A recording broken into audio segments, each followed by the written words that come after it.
हम जिस ड्रामा की बात कर रहे हैं इस मूवी का नाम है the better days. Movie starting में एक क्लासरूम दिखाया जाता है जिसमें इस ड्रामा की मेन लीड जो जिसका नाम की चैन है वो क्लास में पढ़ा रही होती कि इंग्लिश हमारे लिए कितनी ज़रूरी है। सब बच्चे पढ़ने में ध्यान दे रहे थे लेकिन वो एक बच्चे को देखती जिसका पूरा ध्यान पढ़ाई में ना होकर के कहीं और था, जिसको देख के उसे अपने बचपन की बातें बचपन की मेमोरी याद आती कि वो किस तरह स्कूल में पढ़ने में बहुत ज़्यादा मन लगाती थी।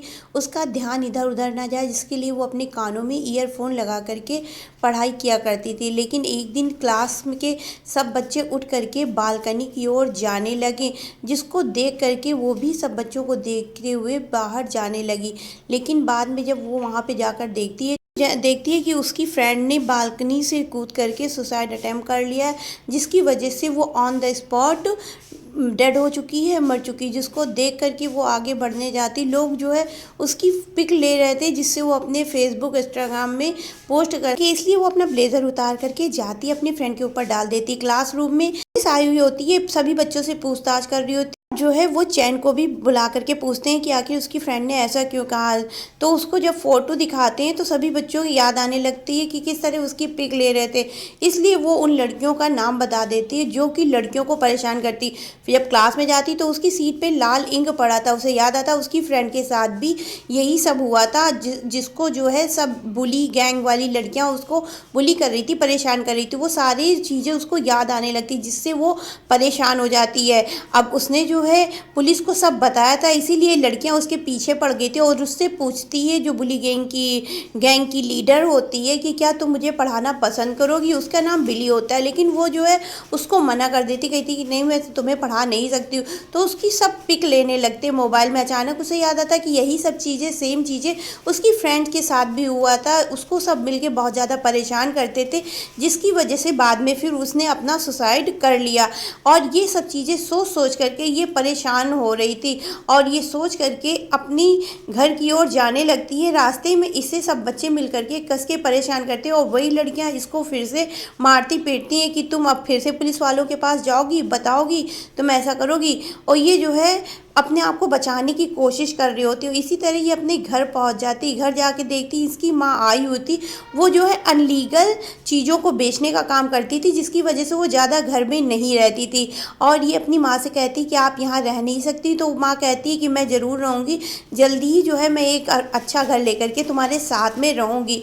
तो ये सुन करके खुश हो जाती है और सोचती है कि हम माँ अब हमेशा साथ में रहते। लेकिन जब सवेरे उठती तो देखती उसकी माँ फिर से अपना सामान ले करके कहीं जा रही होती, जिसको देख के इसे बहुत ज़्यादा दुख होता है कि मेरी माँ ने इस बार भी मेरी बात नहीं ध्यान दी, वो मेरे साथ नहीं रहती। फिर इसके बाद में एक दिन स्कूल से घर आ रही थी तो देखती है कि कुछ लड़के मिल करके एक लड़के को पीट रहे हैं जिसका नाम शाओ है, और शाओ बुरी तरह से मार खा रहा था, जिसको जा करके ये बचाती है। उन लड़कों ने इसको पीट मारा भी और साथ में ये जब बचाने गई तो इसके पैसे भी ले लिए। तो जिसकी वजह से शाओ ने जब ये देखा तो उसने सभी लड़कों को बहुत ज़्यादा मारा।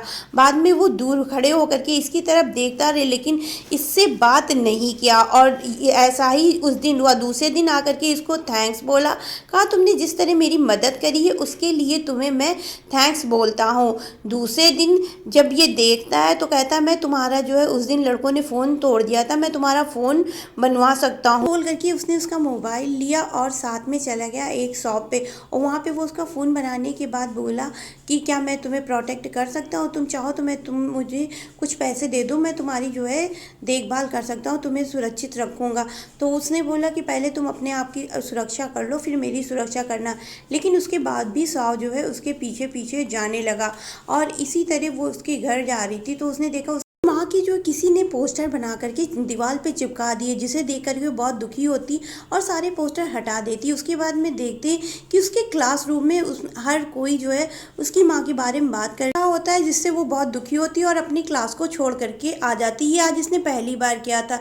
देखती है कि रास्ते में शाओ खड़ा हुआ है तो ये उसके साथ चली जाती है और शाओ उसको अपने घर ले जाता है, जो कि बहुत छोटा सा होता है एक ब्रिज के नीचे। लेकिन जब ये इसको लेकर के जाता है फिर ये इसकी पूरी सुरक्षा करता है। उसके बाद में ये दोनों मिल करके नूडल्स खाते हैं।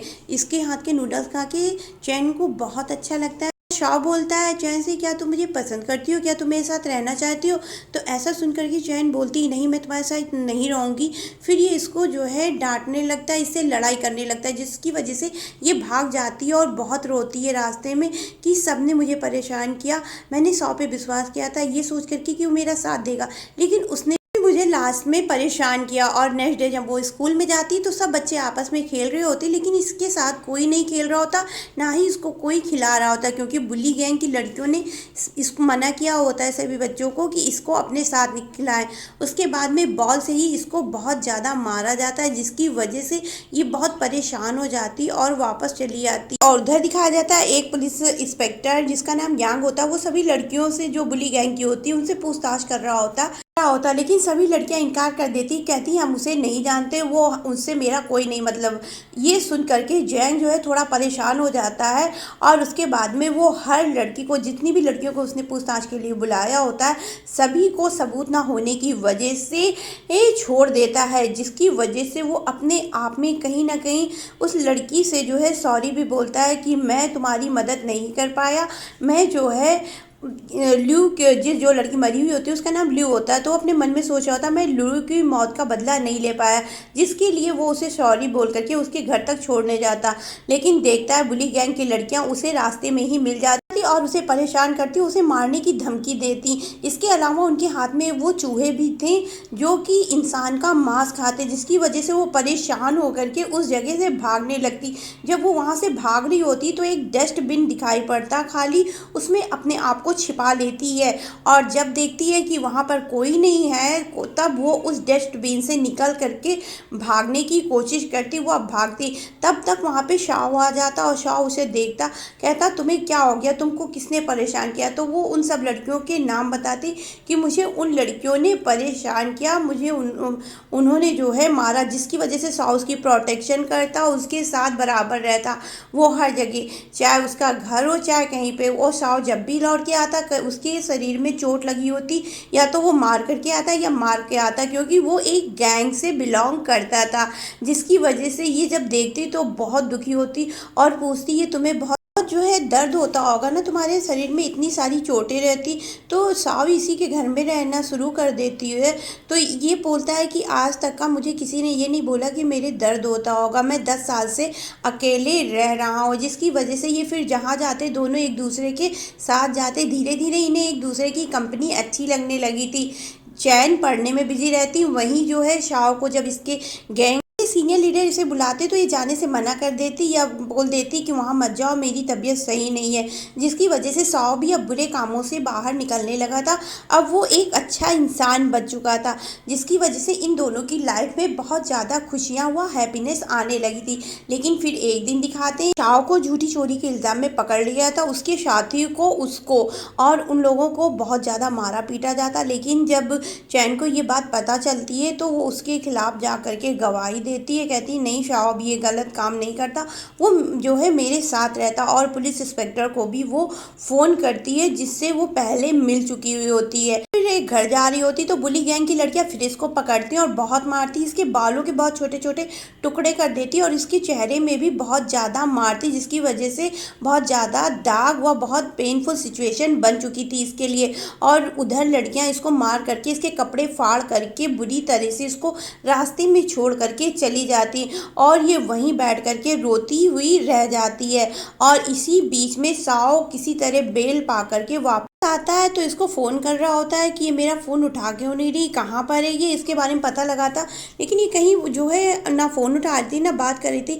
और जब घर आकर के देखता है तो ये बुरी तरह टूटी हुई बैठी थी बहुत दुखी में। और जब इसकी शक्ल देखता है तो इसके चेहरे पे बहुत सारे दाग हो रखे होते चोट के, जिसको देख करके बहुत दुखी होता है और उन्हें मारने के लिए जाता, लेकिन ये उन्हें कहती है कि जाने दो, मैं उन्हें कुछ नहीं बोलना चाहती, तुम भी मत मारो। और ऐसा बोल करके फिर बाद में ये दोनों ही अपने बालों को साफ कर देते हैं और जिसकी वजह से शाओ को, चैन को बुरा ना लगे, शाओ अपने भी बाल बना लेता।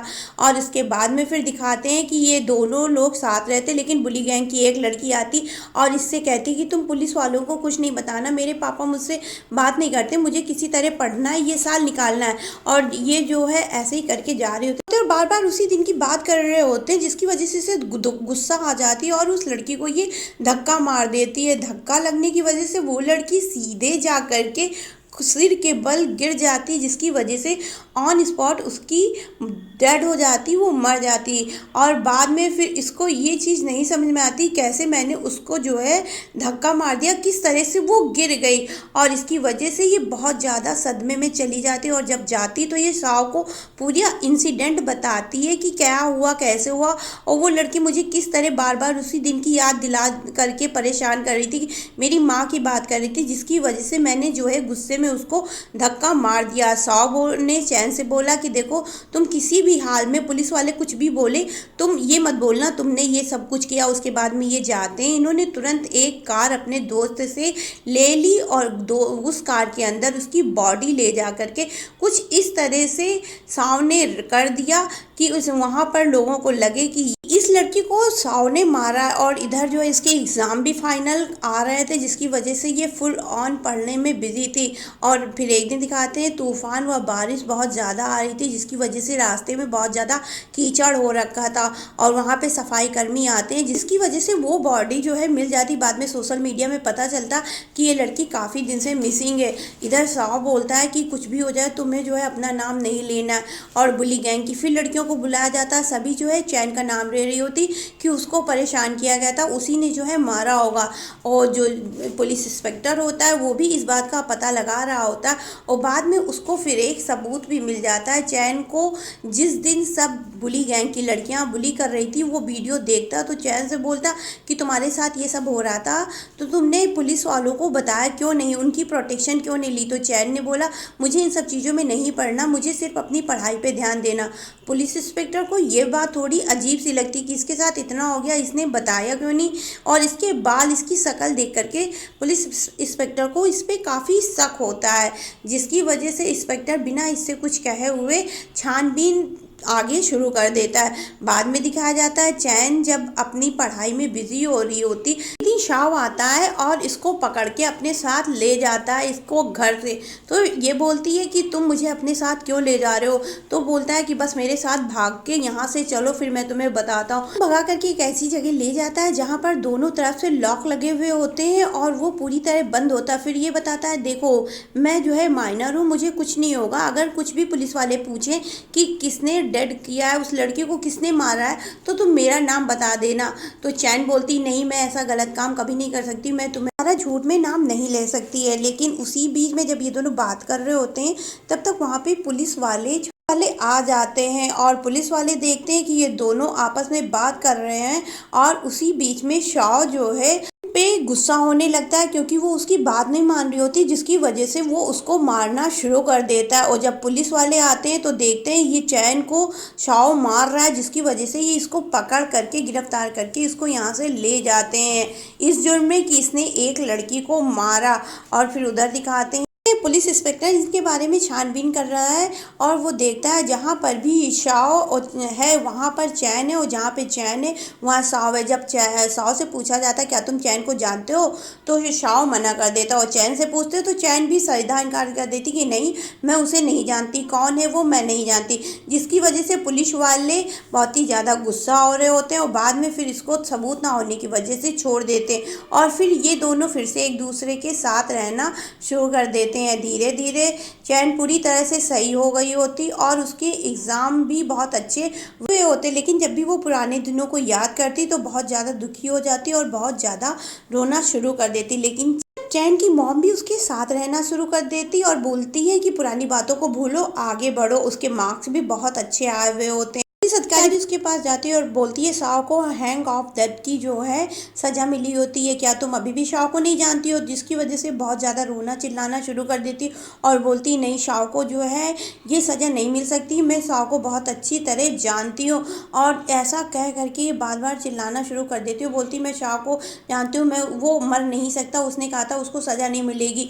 फिर पुलिस वाले जब इसे ज़्यादा रोते देखते हैं तो बोलते हैं कि नहीं उसे कोई ऐसी सज़ा नहीं मिली, बस हम तुम्हारे मुँह से गुनाह कबूल करवाना चाहते थे और वो तुमने कबूल कर लिया, अब तुम शांत हो जाओ। लेकिन इसी चक्कर में ये जो है पुलिस वाले को बहुत ज़्यादा इंजर्ड भी कर देती, जिसकी वजह से पुलिस वाले इसको शांत कराते किसी तरह कि नहीं तुम परेशान ना हो, तुमको भी कुछ नहीं होगा, चलो शाह को कुछ नहीं हुआ तुम्हें भी ना होगा। वहाँ जा कर के जब शाह को देखती तो बहुत अच्छे से उससे बात करती, बाद में पुलिस वाले इसे गिरफ्तार करके ले जाते। लेकिन इसे एक संतोष मिल गया होता है कि इसने अपने गुनाह को कबूल कर लिया, और इसके बाद में दिखाते हैं ये अपनी सज़ा को पूरी करके वापस फिर चली आई होती है।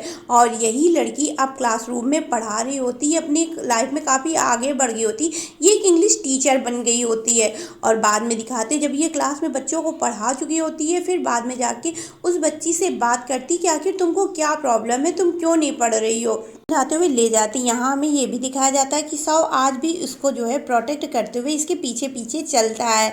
और यहाँ पर इस कहानी का अंत दिखाया जाता है। ये कहानी पसंद आई तो please like share and subscribe my channel.